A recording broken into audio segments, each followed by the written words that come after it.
Our friend wasn't talking. She was just listening, which was the first sign that something was wrong. My heart was pounding already. Today was Tuesday, September 11, and for the last 10 years, on this date, I was always on edge. "Okay, I'm on my way," she said. "I'll call from the car." She clicked off the phone, and when she looked at me and Emily, I swear there were tears in her eyes. "There's been a fire." Emily and I both sat up straight. Leigh said, "At that new charter school on Western."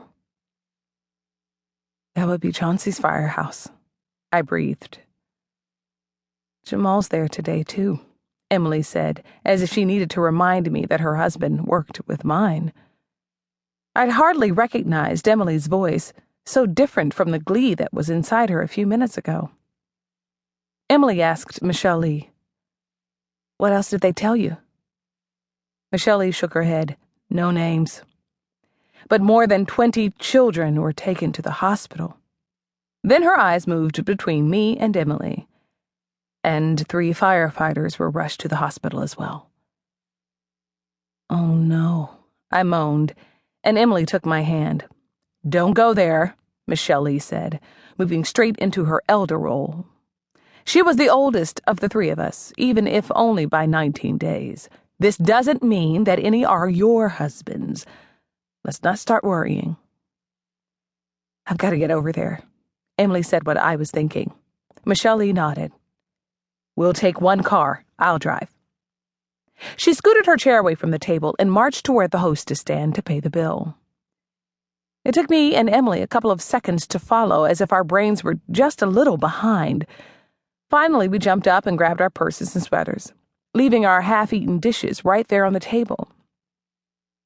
Now, sitting in the backseat of Lee's Mercedes, I could feel every bump on Manchester as we sped down the boulevard. My eyes were closed, but I didn't need to see Lee. I could imagine her. Her camera-ready, perfectly plucked and arched eyebrows were probably knitted together, causing deep lines in her forehead. Then there was Emily. I couldn't picture her expression, though I'm sure it was a lot like mine, a face frozen with fear. Every few seconds, I heard Emily sigh right before she said, "I can't reach Jamal." I stopped counting after she said that for the 5th time. I wasn't even going to try to call my husband. It would be futile, especially if they were in the midst of a fire. Cell phones never left the firehouse. But even when Chauncey was at work, I didn't call. I never called, because if I ever started, I'd never stop. I'd call every 15 minutes for my own peace. So he called me, like he'd just done a little over an hour ago as I was pulling into Roscoe's parking lot to have lunch with my girls. He'd called just to tell me that he loved me.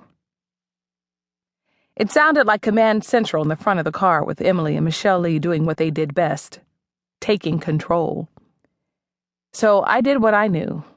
I took my cares to God. I prayed like my life depended on it, because it did. There was no way I'd survive if anything happened to Chauncey. I didn't pray for my husband alone. I prayed for Jamal, too, because if anything happened to him, my heart would still be broken. Jamal was Chauncey's best friend, but he was dear to me also. I'd known him almost as long as I'd known Chauncey. I couldn't imagine our lives, and definitely not Emily's life, without him. So I kept my eyes closed and my lips moving like I'd done so often over the years. My husband was living the firefighter's life that he dreamed of as a child, but his dreams were my nightmares. The way he earned his living had me on my knees every time he walked out the door. The daily stress was so much that I'd once asked myself if I should have married him. I had started thinking that maybe it would have been better if I never fully loved him than to love him with everything I had and lose him one day. But my bone-deep love for Chauncey trumped my fears, and really, I'm glad about it. Because truly, it would have been impossible to walk away from that man, and it would have been a travesty to miss out on all of these years of love. For a moment, I let the